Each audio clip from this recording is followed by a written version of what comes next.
What comes to our mind when we utter the word family? A young couple, two beautiful children, one girl and one boy. Apparently, this seems to be the basic building block of human society.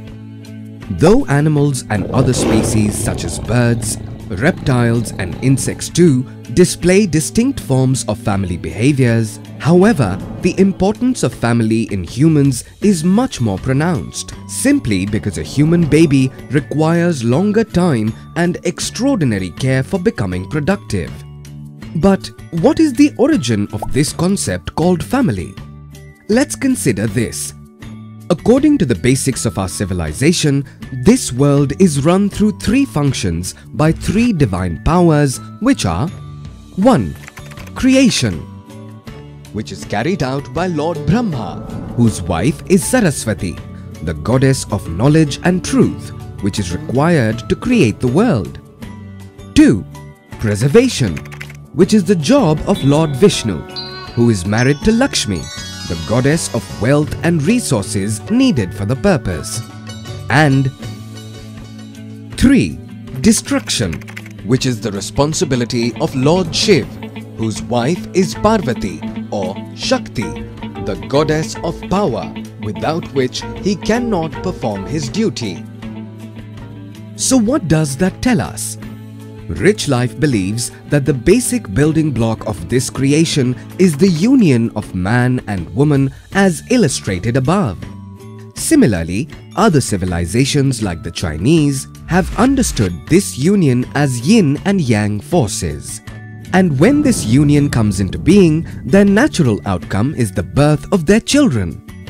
Hence, the man and the woman along with their children form a unit called family, which is the basic building block of our society.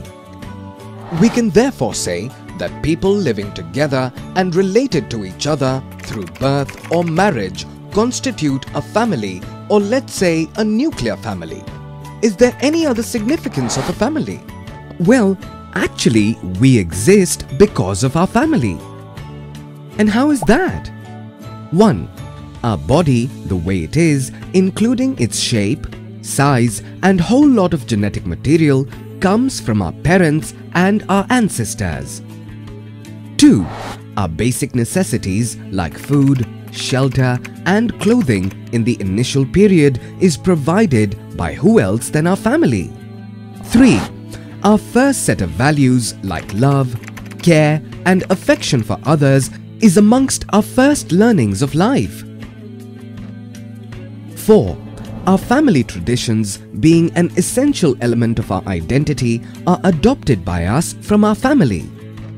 5. Our emotional support system is perhaps the biggest fallback advantage of a family for most of us. But unfortunately, this beautiful vehicle called family does not always run as smoothly as we would like. There are events such as marriage, divorce, separation, birth and death which keep the dynamics of a family always under a challenge, and which may be difficult to handle sometimes. Also, there may be situations like conflicts and disagreements over family wealth or individual emotions, which sometimes may shake the foundation of a family and may also result in its split or destruction. Fortunately though, our ancient traditions contain enough wisdom which can make us capable of dealing with such situations. We are the inheritors of wisdom that proclaims Vasudev Kutumbakam. This means the world is our family.